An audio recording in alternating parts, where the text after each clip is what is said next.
সকলকে আদাব ও নমস্কার। তো আজকে আমরা পড়বো আয়নীকরণ শক্তি। আয়নীকরণ শক্তিটা আসলে কি? আয়নীকরণ শক্তি তোমার বইয়ে যেটা লেখা আছে যে গ্যাসীয় অবস্থায়, আমি একটু লিখি,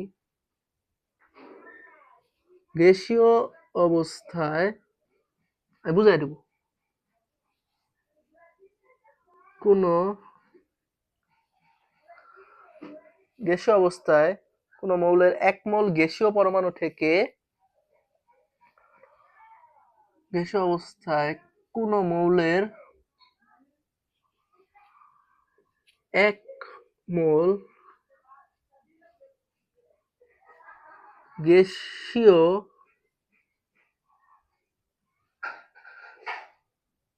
গ্যাসীয় পরমাণু থেকে 1 মোল ইলেকট্রন অপসারণ করতে যে পরিমাণ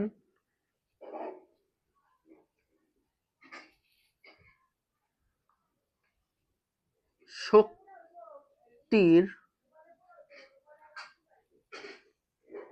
প্রয়োজন হয় তাকে সেই মৌলের আয়নীকরণ শক্তি বলে। সেই মৌলের আয়নীকরণ শক্তি বলে। এখন এখানে দুইটা জিনিস হাইলাইট করো। ইলেকট্রন অপসারণ করতে, এটা একটু হাইলাইট করো যে ইলেকট্রন অপসারণ করতে, এটা হাইলাইট করবা। এবং আরেকটা জিনিস হাইলাইট করবা, যে পরিমাণ শক্তির প্রয়োজন হয়, এই দুইটা জিনিস একটু হাইলাইট করবা, ঠিক আছে? যে ইলেকট্রন অপসারণ করতে অবশ্যই এটা একটু হাইলাইট করবা, এবং যে পরিমাণ শক্তির প্রয়োজন হয় সেইটা হাইলাইট করবা। অর্থ কি বুঝাইতেছি? একটু মুছি, আশা করি তোমরা তুলছো। সিকিউ এর ক নাম্বারে দিবে?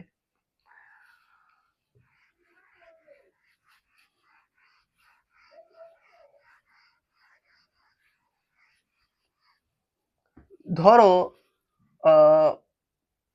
সোডিয়াম ধরি, তো সোডিয়ামের লাস্ট সেলে একটা ইলেকট্রন থাকে না? তো সোডিয়ামের লাস্ট সেলে যে ইলেকট্রনটা থাকে সেটা তো এক্সট্রা, তাই না? মানে এটা কি একটা হুডা ইলেকট্রন না? মানে এটা এক্সট্রা একটা ইলেকট্রন। সো সোডিয়াম ইলেকট্রনটা ত্যাগ করতে যেই পরিমাণ শক্তিটা লাগে, সেই শক্তিটাকে বলা হয় আয়নীকরণ শক্তি। ইলেকট্রনটা ত্যাগ করতে যেই পরিমাণ শক্তি লাগে, সেই শক্তিটাকে বলা হয় আয়নীকরণ শক্তি। সোডিয়াম কেন, যে কোনো মৌলের, মানে নরমাল কথা হচ্ছে, নরমাল কথা হচ্ছে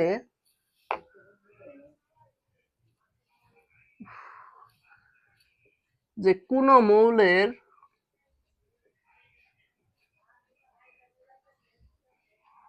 ইলেকট্রন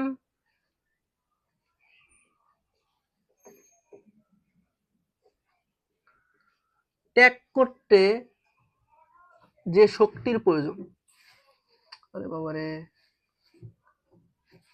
কোনো মৌলের ইলেকট্রন ত্যাগ করতে যে শক্তির প্রয়োজন,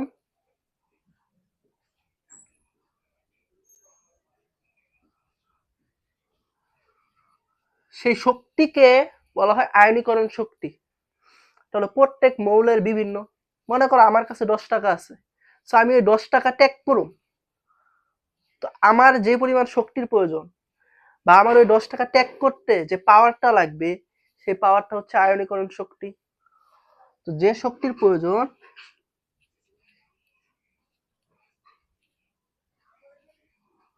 তাকে বলা হয়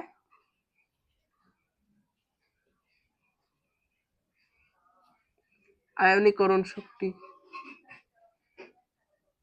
বুঝছো, যে কোনো মৌলের ইলেকট্রনটা ত্যাগ করতে যে শক্তির প্রয়োজন তাকে বলা হয় আয়নীকরণ শক্তি।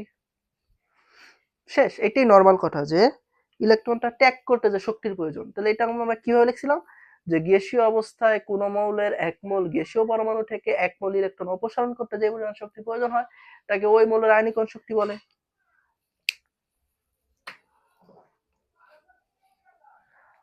এখন একটু বুঝছো, সংজ্ঞাটা বুঝছো। এখন প্রশ্ন হচ্ছে কার আয়নীকরণ শক্তি বেশি আর কার আয়নীকরণ শক্তি কম, এইটা বুঝুম কিভাবে? কার আয়নীকরণ শক্তি বেশি আর কার কম বুঝবো কিভাবে? আচ্ছা,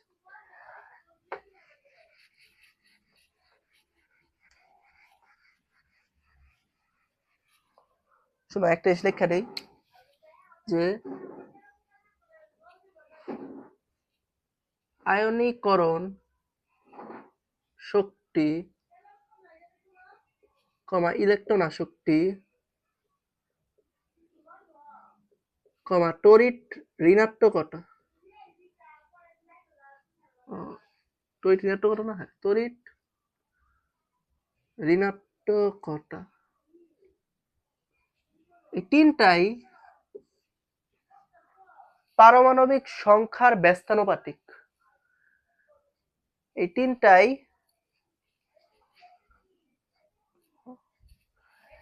তিনটাই পারমাণবিক আকারের ব্যস্তানুপাতিক। সরি কি ভুল বেরোয়। অর্থাৎ পারমাণবিক আকার যদি বড় হলে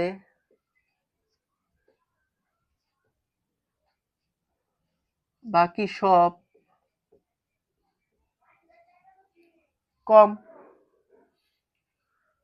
তাই না? বড় বা বেশি হলে।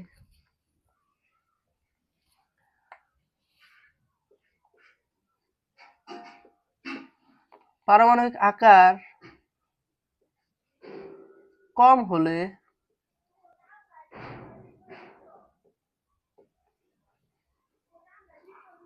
বাকি সব বেশি না? পারমাণবিক আকারের সাথে আয়নীকরণ শক্তি, ইলেকট্রন আসক্তি, তড়িৎ ঋণাত্মকতা সবটি ব্যস্তানুপাতিক। কিসের সাথে? পারমাণবিক আকারের সাথে। পারমাণবিক আকার বেশি হলে বাকি সব কম, এবং পারমাণবিক আকার কম হলে বাকি সব বেশি। তাহলে কিন্তু মোটামুটি শেষ। এবং আমার আইডিতে 20 মিনিটের একটা ভিডিও দেওয়া, জাস্ট 20টা মিনিট, কি বলে 20 মিনিটে পারমাণবিক আকার পুরোটা শেষ। একটু দেখো কষ্ট করে। সো এখানে আমি আর পারমাণবিক আকার কয়টা ছিল, আয়নীকরণ শক্তি আছে আরো, আয়নীকরণ শক্তি একটু প্যারা আছে মাঝখান দিয়ে, মানে 2-3টা প্যারা আছে, ওই প্যারা আমি শিখাই দিতেছি।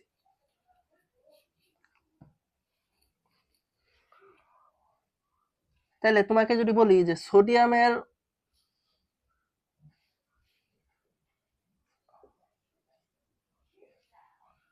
নাকি ম্যাগনেসিয়াম,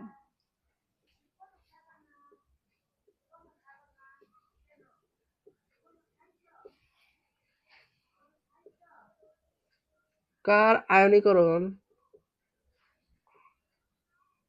শক্তি বেশি, তুমি তাহলে চিন্তা করবা কার আকার বড়, কার আকার ছোট, তারই তো বেশি হবে, তাই না? বেশি বলছি। আর যদি লিখতাম কার কম, তাহলে তুমি চিন্তা করতা কার আকার বেশি। তাহলে আমি কি লিখছি, তোমাদের প্রশ্নে কি থাকবো, যেটা থাকবো সেটা অনুযায়ী চিন্তা করবা, তো যেটা থাকবো সেটা অনুযায়ী চিন্তা করবা, তাই না? এখানে বলছে কার আকার বেশি, তোমার কি চিন্তা করতে হবে, মানে বলছে যে কার আয়নীকরণ শক্তি বেশি, তাহলে তোমার চিন্তা করতে হবে কার আকার কম। এখন পর্যায় সারণীর বাম থেকে যত ডানে যাওয়া যায়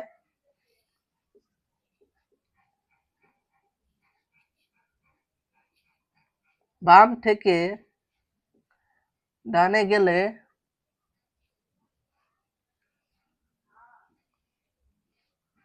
আকার কমে না? পর্যায় সারণীর বাম থেকে ডানে গেলে আকার কমে। তাহলে সোডিয়াম অপেক্ষা ম্যাগনেসিয়াম বেশি ডানে না? অবশ্যই সোডিয়াম অপেক্ষা ম্যাগনেসিয়াম বেশি ডানে। তাই সোডিয়ামের থেকে ম্যাগনেসিয়ামের আকার কম।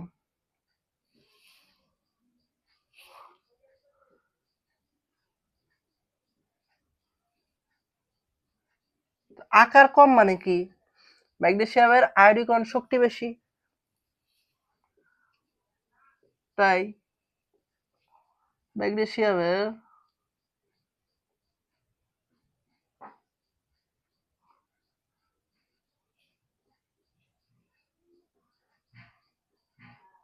আয়নীকরণ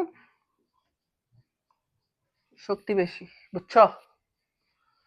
বাম থেকে ডানে গেলে আকার কমে, ম্যাগনেসিয়াম বেশি ডানে, তাই ম্যাগনেসিয়ামের আকার কম, মানে সোডিয়ামের থেকে ম্যাগনেসিয়ামের আকার কম, তাই ম্যাগনেসিয়ামের আয়নীকরণ শক্তিমান বেশি। সো বাকিগুলি সেম। তোমাকে যদি বলে যে কার্বনের বেশি নাকি যে কোনো দিতে পারে, কার্বন বেশি নাকি তোমার নিয়ন বেশি, সো আকার দিয়ে বাইর করবা, আকারের সাথে ব্যস্তানুপাতিক।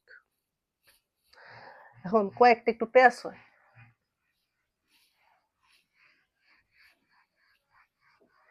এবং যেগুলি পেঁয়াজ আমি লেখা দিতেছি,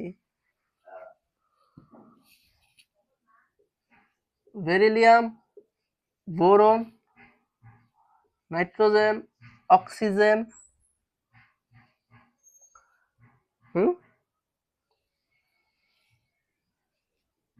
ম্যাগনেসিয়াম, অ্যালুমিনিয়াম, ফসফরাস, সালফার, এইগুলো আসলে প্যাচ হয়। তো এইগুলি পারমাণবিক আকার দিয়ে হিসাব করলে প্যাচ হয়ে যায়।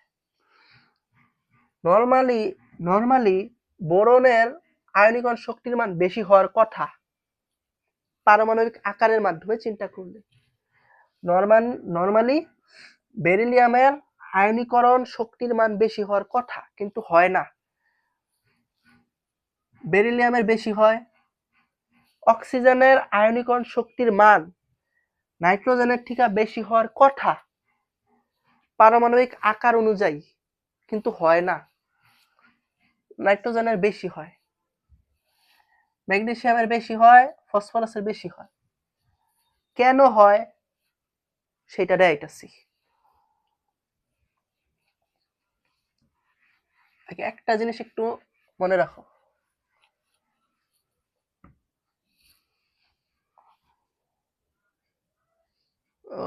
কি মনে রাখবা?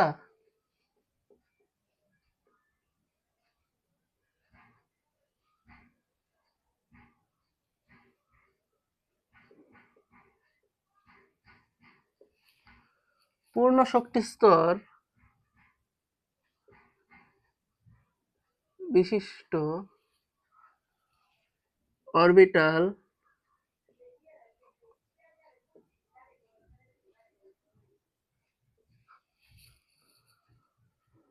পূর্ণ শক্তি স্তর বিশিষ্ট অরবিটাল গ্রেটার দেন, জায়গা হবে নাকি, গ্রেটার দেন অর্ধপূর্ণ,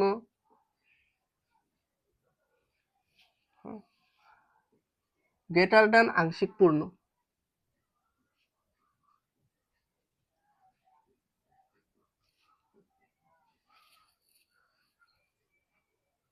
আচ্ছা ভাই, এখানে আবার লেখা দিতেছি নিচে, হ্যাঁ বুঝা যেতেছে নাকি?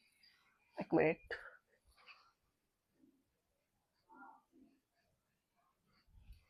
হ্যাঁ সুন্দর বোঝা যেতেছে।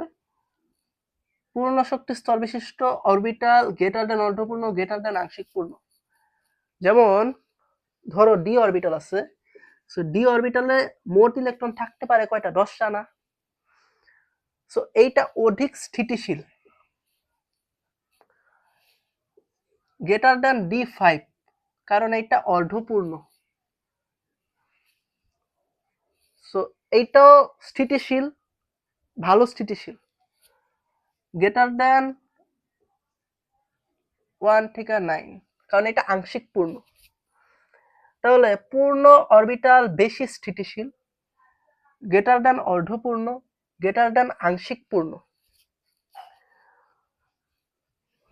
পূর্ণ শক্তি D10 বেশি স্থিতিশীল, D5 ঠিক তেমনই, যেমন P6 গ্রেটার দেন P3,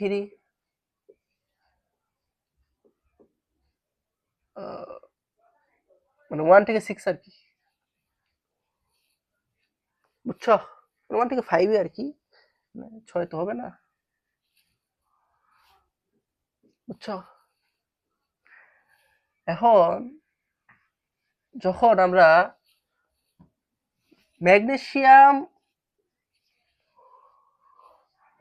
ও অ্যালুমিনিয়ামের মধ্যে তুলনা করি,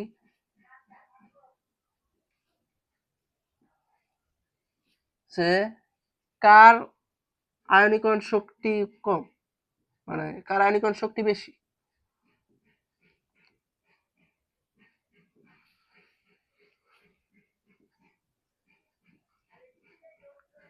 তো নিয়মটা কি?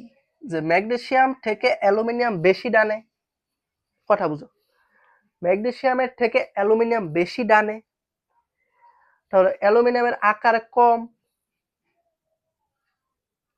অ্যালুমিনিয়ামের আকার কম,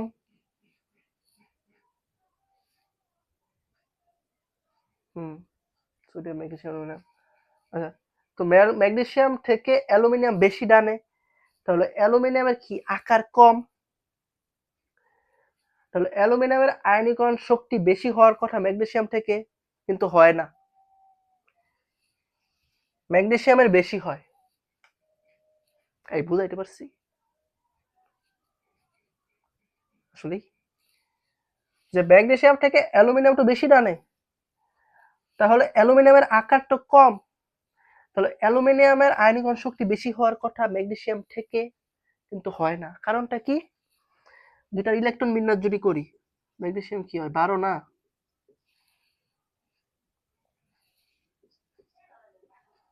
1s2 2s2 2p6 3s2 3p4,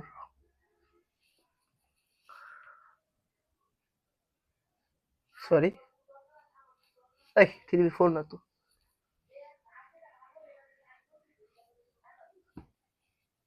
12। অ্যালুমিনিয়ামের কি?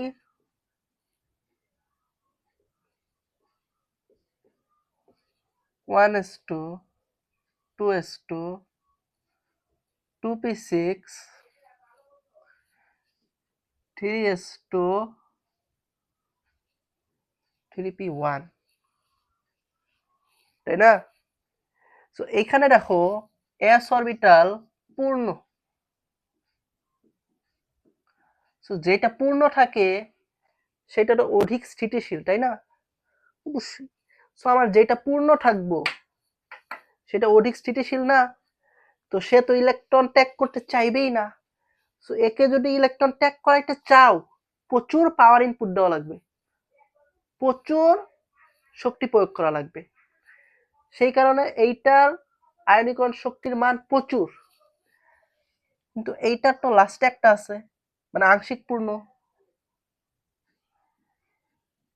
তো সে মনে করলো ধর আমার তো পূর্ণ না, আমার অর্ধপূর্ণ না, আমার আংশিক পূর্ণ, তাহলে আমি খুব ইজিলি একটা ইলেকট্রন ত্যাগ করে দিতে পারি।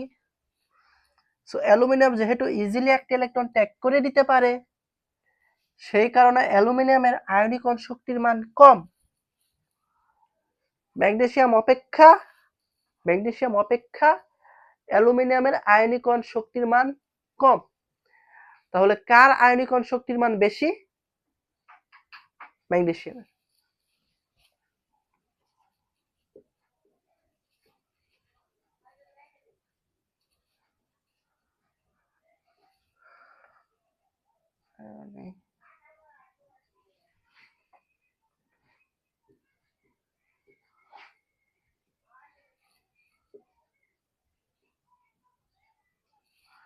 তাই ম্যাগনেসিয়ামের আয়নীকরণ শক্তির মান বেশি, কারণ তার s অরবিটাল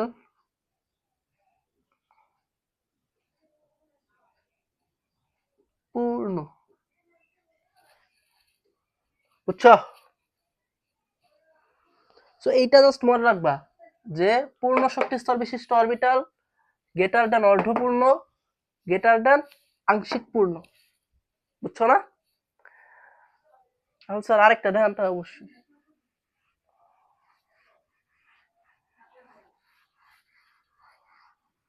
আরেকটা দেখাই তাহলে মোটামুটি শেষ, তারপর ইলেকট্রন শক্তিতে চলে যাবো।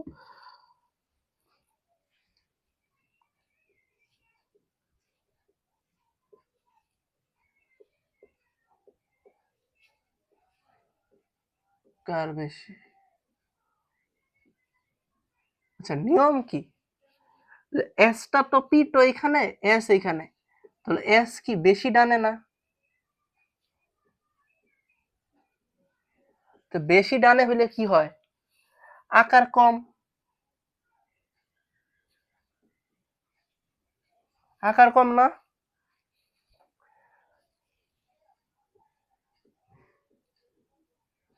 আয়নীকরণ শক্তি কি বেশি না?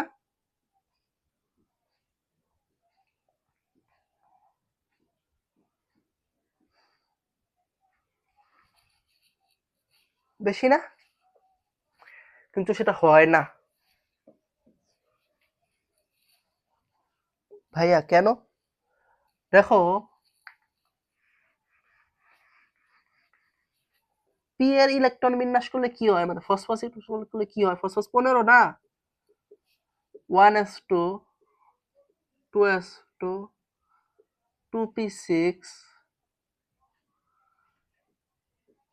আগে জানি কি দিলাম কাটা আছে, যাই হোক 3s2 3p3, মার্ক করো। 16 না, 1s2 2s2 2p6 3s2 3p4। So এইটা কি অর্ধপূর্ণ না?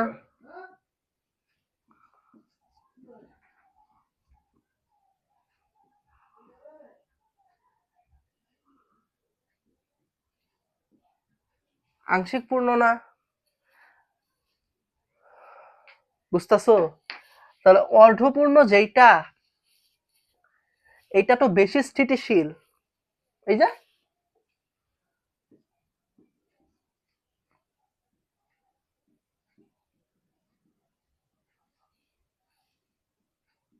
বেশি স্থিতিশীল, তাই তার আয়নীকরণ শক্তির মানও বেশি।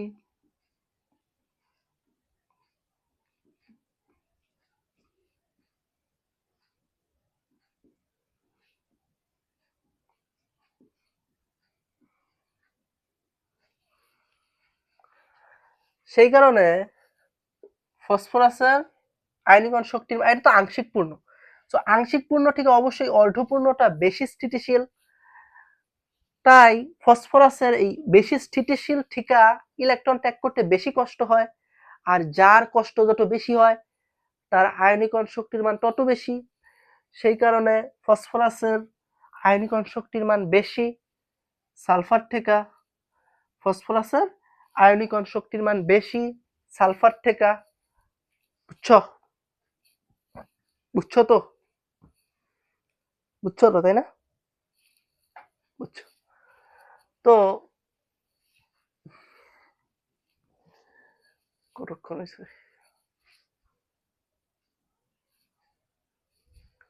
তো বাকিগুলি সেম, এই কয়েকটা আছে আমি লেখা দিতেছি।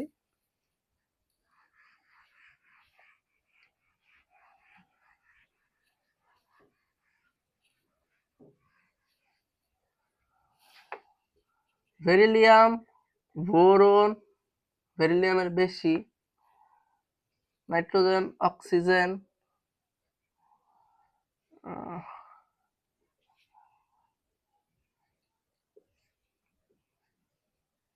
Magnesium, aluminium.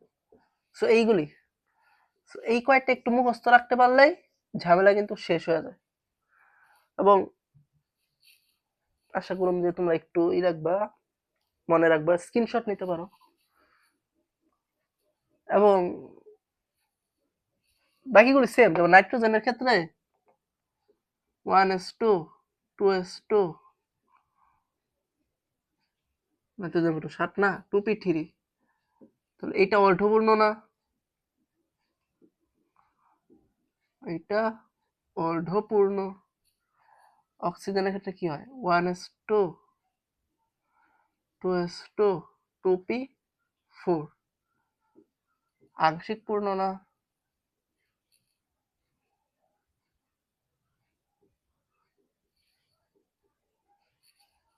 তাহলে কি নাইট্রোজেনের বেশি না অক্সিজেনের থেকে? কারণ অর্ধপূর্ণ না, বেশি স্থিতিশীল। তাহলে বেশি স্থিতিশীল থিকা নাইট্রোজেনের ইলেকট্রন ত্যাগ করতে বেশি কষ্ট হবে না? সেই কারণে নাইট্রোজেনের আয়নীকরণ শক্তির মান বেশি অক্সিজেন অপেক্ষা। তাই nitrogen greater than oxygen.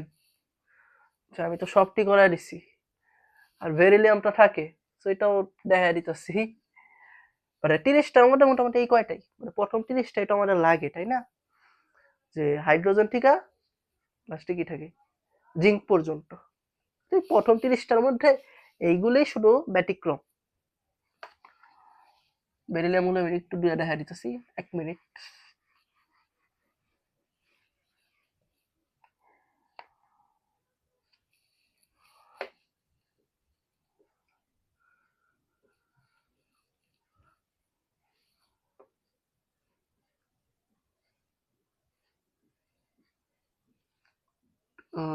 Hydrogen, lithium, beryllium, এটা 2s2।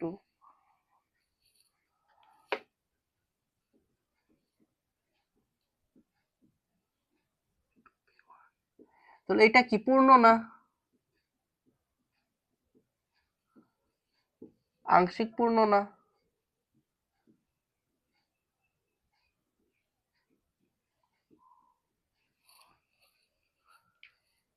এটা পূর্ণ, এটা আংশিক পূর্ণ। তাহলে কোনটা বেশি স্থিতিশীল? বেরিলিয়াম। সেই কারণে কোনটার আয়নীকরণ শক্তির মান বেশি? বেরিলিয়াম। শেষ শেষ শেষ। এখন ইলেকট্রন আসক্তি, তাই না?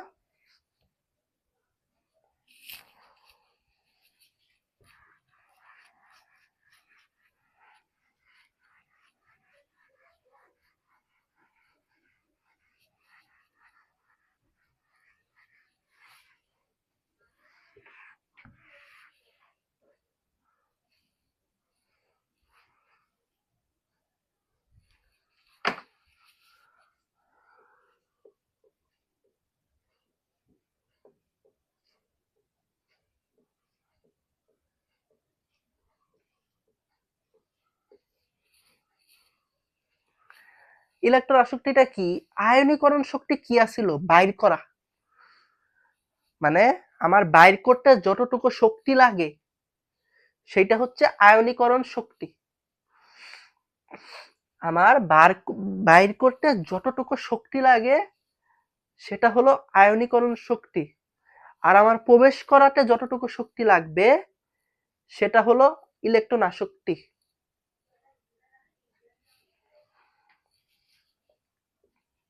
বার মানে বাহির করতে, আছে একটু সুন্দর লিখি, শুদ্ধ, হ্যাঁ, বাহির করতে যতটুকু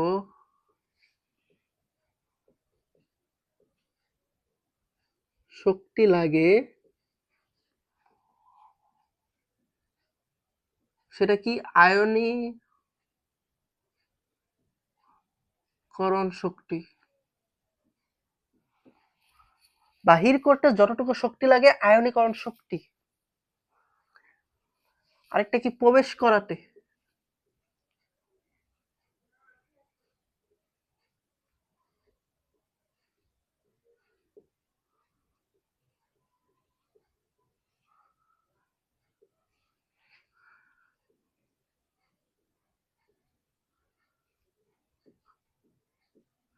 প্রবেশ করাতে যতটুকু শক্তি লাগে সেটা হচ্ছে এই ঘুমায় পড়ছো নাকি সবাই? ইলেকট্রন আসক্তি। সো কথা না বললে মনে হয় যে সবাই ঘুমায় পড়ছে। সো বাহির করতে যতটুকু শক্তি লাগে আয়নীকরণ শক্তি এবং প্রবেশ করাতে যতটুকু শক্তি লাগে ইলেকট্রন আসক্তি। মানে ওই যে তোমাদের মনের ভিতর যদি কাউকে প্রবেশ করাও যতটুকু শক্তি লাগবে এবং যদি বাহির করো যতটুকু শক্তি লাগে। একটা কি বাহির করতে, একটা কি প্রবেশ করাতে। আশা করি তোমরা বুঝে ফেলেছো।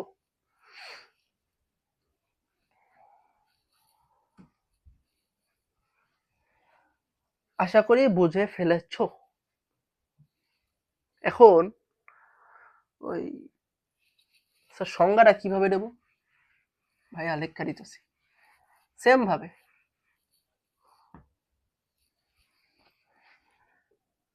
গ্যাসীয় অবস্থায়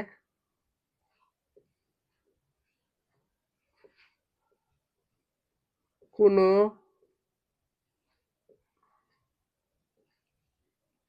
মৌলের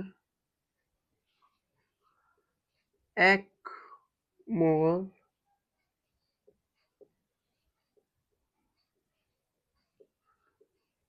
গ্যাসীয় পরমাণুতে, গ্যাসীয় অবস্থায় কোনো মৌলের 1 মোল গ্যাসীয় পরমাণুতে 1 মোল ইলেকট্রন, গ্যাসীয় অবস্থায় কোনো মৌলের 1 মোল গ্যাসীয় পরমাণুতে 1 মোল ইলেকট্রন প্রবেশ করাতে, এটা মাস্ট বি হাইলাইট, প্রবেশ করাতে যে পরিমাণ শক্তির প্রয়োজন হয় সেটা লিখতে পারো গ্যাসীয় পরমাণুতে বাহির হতে 1 মোল ইলেকট্রন প্রবেশ করাতে যে পরিমাণ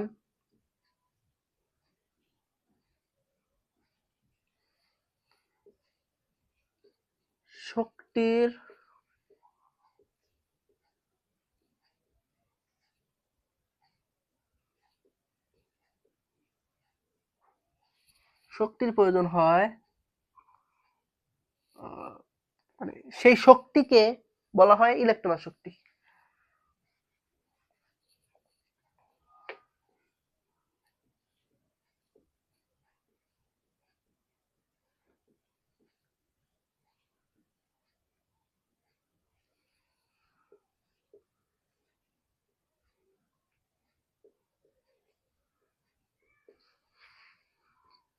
সো ইলেকট্রন আসক্তির কোনো ব্যতিক্রম নরমালি নাই।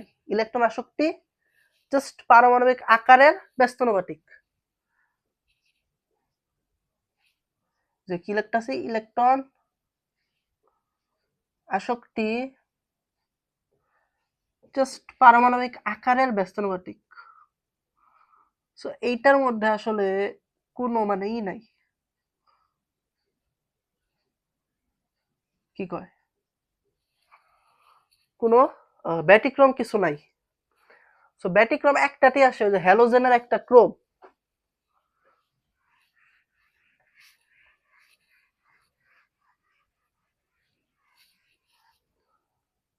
যে normally fluorine, chlorine, bromine, iodine, এই টেস্ট পড়া দিতেছি এবং টেস্ট পরীক্ষা আমার স্টুডেন্টরাও এটা ভুল করছিল, মানে আমি যাদেরকে পড়াইতাম। সো আমাকে এসে বললো, স্যার এটা স্যার ভুল করছিলাম, বাট এটা আসলে কাহিনীটা কি, মানে ওদেরকে আমি এই চ্যাপ্টার আবার পড়াইছিলাম না এই কারণে। তো কাহিনীটা হইতাছে যে নিয়ম কি, যে উপর থেকে নিচে গেলে আকার বাড়ে না,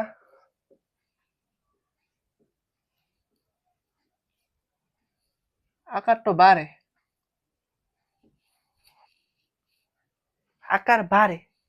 তাহলে আকার যদি বাড়ে, ইলেকট্রন আসক্তি নিয়ম অনুযায়ী কমবে না?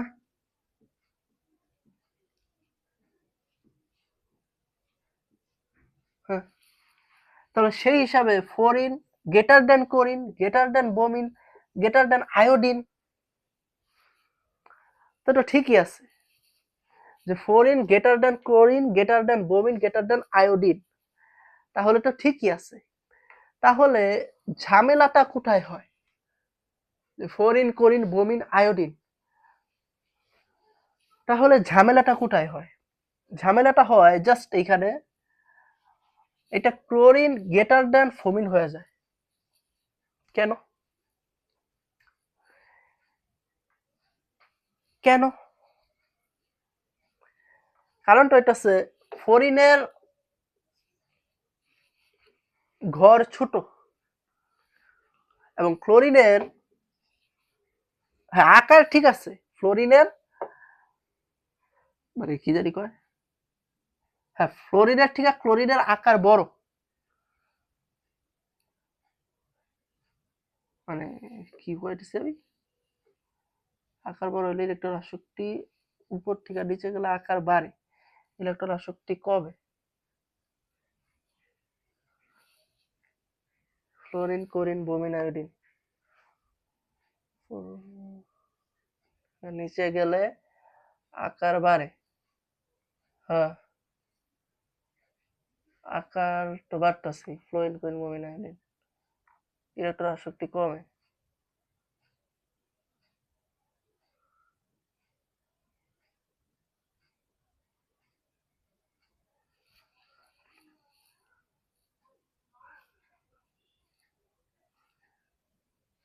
না সব তো ঠিকই আছে, এমনি তো এমনি না, ফ্লোরিন, ক্লোরিন, ব্রোমিন, আয়োডিন,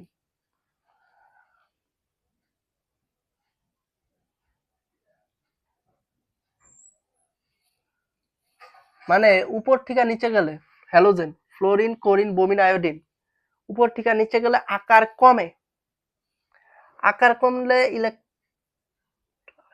উপর থেকে নিচে গেলে আকার বাড়ে, সরি আকার বাড়ে, ইলেকট্রন আসক্তির মান কমে। হ্যাঁ ঠিক আছে, তো fluorine greater than chlorine, greater than bromine, greater than iodine, কিন্তু এটা একটু ভিন্ন হয়ে যায় যে ক্লোরিন গ্রেটার দেন ফ্লোরিন হয়ে যায়। কেন? আচ্ছা, আমি মানে মাথা কাজ করতেছে না, আসলে জ্বর তো, তো কালকে আসলে ভিডিও রেকর্ডিং করতে পারি নাই, আজকে আবার করতেছি। তো এই আর 10 মিনিট লাগবে সর্বোচ্চ, শেষ। এটা পড়াইলে পরে ধনাত্মকতা মানে ঋণাত্মকতা পুরোপুরি সেম, শেষ, মানে ইজি। তাহলে মানে ফ্লোরিনের মানে ক্লোরিনের ঘরটা মানে বেশি বড়, আকার অনেক বড়। তো ক্লোরিনের আকার যেহেতু বড়, মানে ফাঁকা থাকে, মানে অনেক ফাঁকা জায়গা,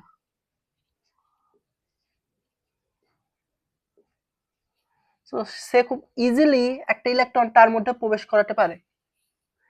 ধরো তোমারও ঘর আমারও ঘর, এখন আমার ঘরে জায়গা কম, এখন আমার মন বড় যে আমি আমার বাসায় অনেকেরই ঢুকাতে পারবো, কিন্তু আমার ঘরে তো জায়গা কম। তো আমার ঘরে যেহেতু জায়গা কম, আমি চাইলেও বেশি মানুষকে ঢুকাতে পারবো না, কিন্তু তোমার ঘরে তো জায়গা বেশি, তোমার ঘরে জায়গা বেশি, তুমি খুব ইজিলি একটা মানুষকে ঢুকাইতে পারবা, তোমার তো এত শক্তি লাগতেছে না, তুমি খুব ইজিলি একটা মানুষকে ঢুকাইতে পারবা, তাই না? তো সেই কারণে ক্লোরিন গ্রেটার দ্যান ফ্লোরিন, বুঝছো? আকারের জন্য মানে জায়গা, যে ক্লোরিনের অনেক জায়গা আছে, ক্লোরিন ইজিলি একজনকে ঢুকাতে পারবে, কিন্তু ফ্লোরিনের জায়গা কম, ফ্লোরিনের ঢুকাইতে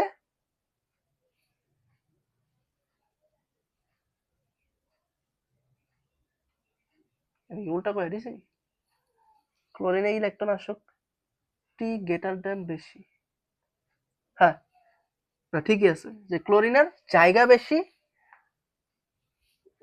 তো ক্লোরিন খুব ইজিলি একজনকে ঢুকাতে পারবে, সো ওটা ইলেকট্রন আসক্তিটা বেশি, তাই না? সে চাইতাছে আরো ইলেকট্রন আসক্তি কি? যে যত ইজিলি ঢুকাইতে পারবে তার বেশি না?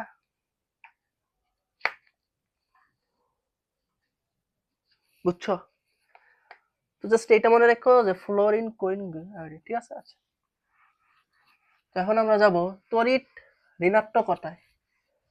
তড়িৎ ঋণাত্মকতা কি? ইলেকট্রন আসক্তির মতোই। যে ইলেকট্রন আসক্তি কি? ওই একজনকে আকর্ষণ করে, তাই না? যে বাইরে থেকে একটা ইলেকট্রন ঘুরতেছে, সেটাকে নিজের কাছে নিয়ে আসলো। এবং তড়িৎ ঋণাত্মকতা কি? এটা একটা মজা দিয়ে আমি অফলাইনে পড়াই।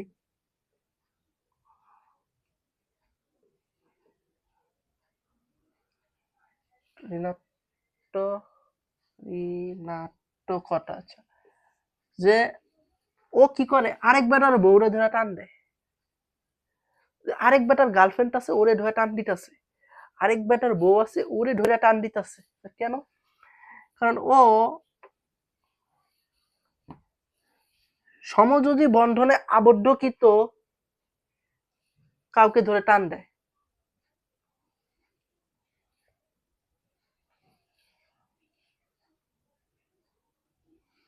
তাহলে সংজ্ঞাটা কি?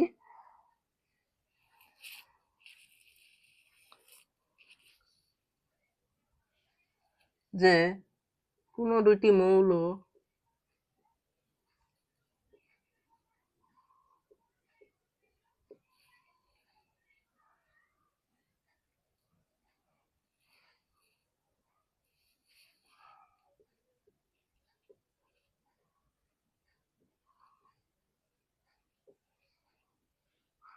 যখন কোন দুইটি না বা ততোধিক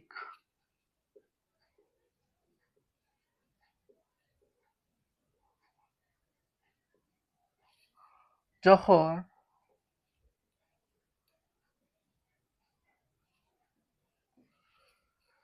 কোন দুটি বা ততোধিক মৌল যখন সমযোজী বন্ধনে আবদ্ধকৃত হয়,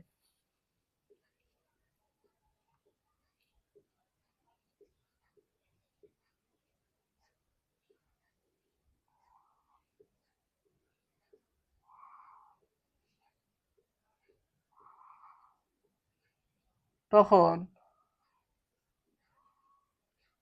বন্ধনে আবদ্ধকৃত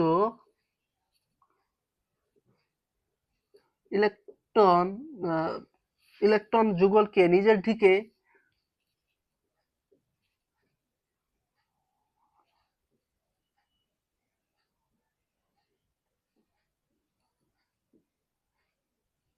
নিজের দিকে আকর্ষণ করার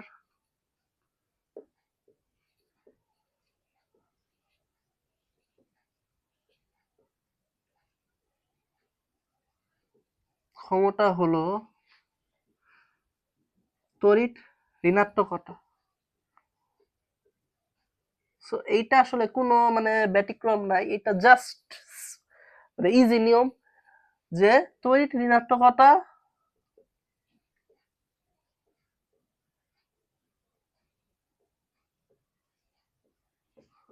পারমাণবিক সংখ্যার ব্যস্তানুপাতিক, মানে পারমাণবিক আকারের, পারমাণবিক ব্যাসার্ধের ব্যস্তানুপাতিক। তো ক্লাস শেষ, আমি কয়েকটা আমি লিখে দিতেছি যে তো ওরা কয়েকটা মান একটু মুখস্থ রাখলে ভালো। বাইর করার নিয়ম আছে। যেমন হাইড্রোজেনের কত?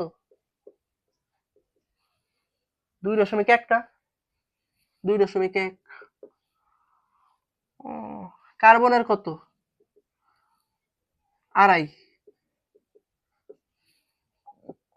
আচ্ছা, এটা একটা নিয়ম আছে যে যার পারমাণবিক সংখ্যা -1/2, কিছু ক্ষেত্রে এটা মিলা যায়, বুঝছো? সব ক্ষেত্রে না।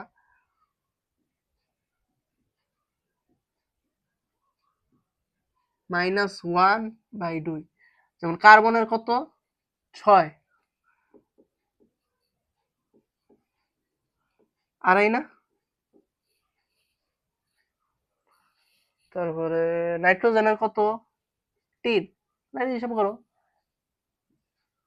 7 মাইনাস 1 না বাই 2 6 বাই 2 3 তারপরে হাইড্রোজেন কার্বন নাইট্রোজেন অক্সিজেনের কত 3.5 ফ্লোরিনের কত 4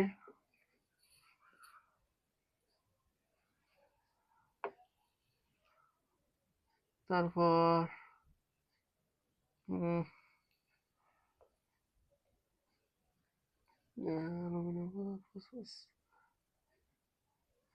মোটামুটি এইগুলি বুঝছো ক্লোরিনের যেমন কত 3.5 এটা আর মিলে না এটা মনে রাখতে হবে সেরকম বই আর কয়েকটা আছে একটু মনে রাখা দিও